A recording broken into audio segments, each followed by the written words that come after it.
The human voice. It's the instrument we all play. It's the most powerful sound in the world, probably. It's the only one that can start a war or say, I love you. And yet many people have the experience that when they speak, people don't listen to them. Why is that? How can we speak powerfully to make change in the world? What I'd like to suggest, there are a number of habits that we need to move away from. I've assembled for your pleasure here 7 deadly sins of speaking. I'm not pretending this is an exhaustive list, but these 7, I think, are pretty large. Habits that we can all fall into. First, gossip. Speaking ill of somebody who's not present. Not a nice habit, and we know perfectly well the person gossiping 5 minutes later will be gossiping about us. Second, judging. We know people who are like this in conversation, and it's very hard to listen to somebody if you know that you're being judged and found wanting at the same time. Third, negativity. You can fall into this. My mother, in the last years of her life, became very, very negative, and it's hard to listen. I remember one day I said to her, it's October the 1st today, and she said, I know, isn't it dreadful? It's hard to listen when somebody's that negative. And another form of negativity, complaining. Well, this is the national art of the UK. It's our national sport. We complain about the weather, about sport, about politics, about everything. But actually, complaining is viral misery. It's not spreading sunshine and lightness in the world. Excuses. We've all met this guy. Maybe we've all been this guy. Some people have a blame thrower. They just pass it on to everybody else and don't take responsibility for their actions. And again, hard to listen to somebody who's being like that. Penultimate, the 6th of the 7, embroidery, exaggeration. It demeans our language, actually, sometimes. For example, if I see something that really is awesome, what do I call it? And then, of course, this exaggeration becomes lying, out-and-out lying, and we don't want to listen to people we know are lying to us. And finally, dogmatism. The confusion of facts with opinions. When those two things get conflated, you're listening into the wind. You know, somebody is bombarding you with their opinions as if they were true. It's difficult to listen to that. So here they are, 7 deadly sins of speaking. These are things I think we need to avoid. But is there a positive way to think about this? Yes, there is. I'd like to suggest that there are 4 really powerful cornerstones, foundations, that we can stand on if we want our speech to be powerful and to make change in the world. Fortunately, these things spell a word. The word is hail, and it has a great definition as well. I'm not talking about the stuff that falls from the sky and hits you on the head. I'm talking about this definition, to greet or acclaim enthusiastically, which is, I think, how our words will be received if we stand on these 4 things. So what do they stand for? See if you can guess. The H, honesty, of course.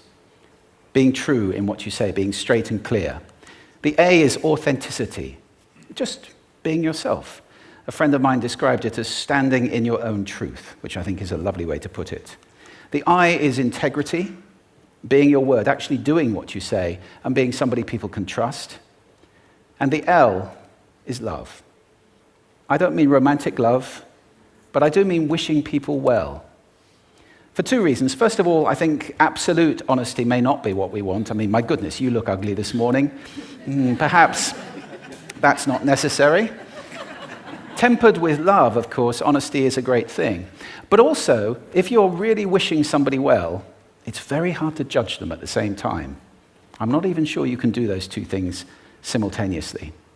So hail. Also, now that's what you say, and it's like the old song, it is what you say, it's also the way that you say it. You have an amazing toolbox. This instrument is incredible, and yet this is a toolbox that very few people have ever opened.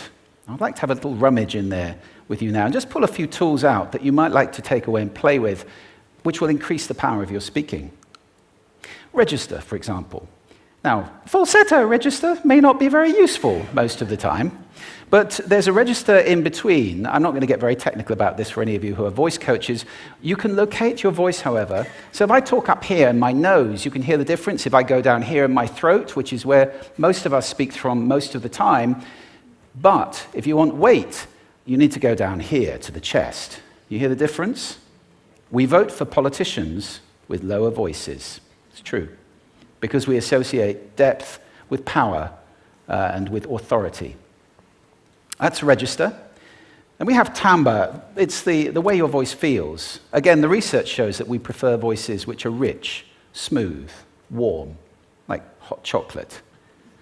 Well, if that's not you, that's not the end of the world, because you can train. Go get a voice coach. And there are amazing things you can do with breathing, with posture, and with exercises to improve the timbre of your voice. Then prosody. I love prosody. This is the sing-song, the meta-language that we use in order to impart meaning. It's route one for meaning in conversation. People who speak all on one note are really quite hard to listen to if they don't have any prosody at all. That's where the word monotonic comes from, or monotonous, monotone. Also, we have repetitive prosody now coming in, where every sentence ends as if it were a question, when it's actually not a question, it's a statement. And if you repeat that one over and over, it's actually restricting your ability to communicate through prosody, which I think is a shame. So let's try and break that habit. Pace. I can get very, very excited by saying something really, really quickly, or I can slow right down to emphasize. And at the end of that, of course, is our old friend, silence. There's nothing wrong with a bit of silence in a talk, is there? We don't have to fill it with ums and ahs. It can be very powerful. Of course, pitch often goes along with pace to indicate arousal, but you can do it just with pitch. Where did you leave my keys? Where did you leave my keys? It's a slightly different meaning in those two deliveries. And finally, volume. I can get really excited by using volume, sorry about that if I startled anybody, or I can have you really pay attention by getting very quiet. Some people broadcast the whole time. Try not to do that. That's called sodcasting. Imposing your sound on people around you carelessly and inconsiderately. Not nice. Of course, where this all comes into play most of all is when you've got something really important to do. It might be standing on a stage like this and giving a talk to people. It might be proposing marriage, asking for a raise, a wedding speech, whatever it is. If it's really important, you owe it to yourself to look at this toolbox and the engine that it's going to work on. And no engine works well without being warmed up. Warm up your voice. Actually, let me show you how to do that. Would you all like to stand up for a moment? I'm going to show you the 6 vocal warm-up exercises that I do before every talk I ever do. Anytime you're going to talk to anybody important, do these. First, arms up. Deep breath in and sigh out. Like that. One more time. Very good. Now we're going to warm up our lips, and we're going to go bo, bo, bo, bo, bo, bo, bo, bo. Very good. And now, just like when you were a kid. Now your lips should be coming alive. We're going to do the tongue next with exaggerated la, la, la, la, la, la, la, la, la. Beautiful. You're getting really good at this. And then roll an R. That's like champagne for the tongue.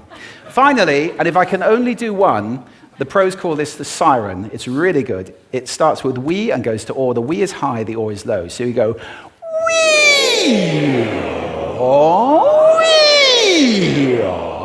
Fantastic. Give yourselves a round of applause. Take a seat. Thank you. Next time you speak, do those in advance. Now, let me just put this in context to close. This is a serious point here. This is where we are now, right? We speak not very well into people who simply aren't listening in an environment that's all about noise and bad acoustics. I have talked about that on this stage in different phases. What would the world be like if we were speaking powerfully to people who are listening consciously in environments which were actually fit for purpose? Or to make that a bit larger, what would the world be like if we were creating sound consciously and consuming sound consciously and designing all our environments consciously for sound?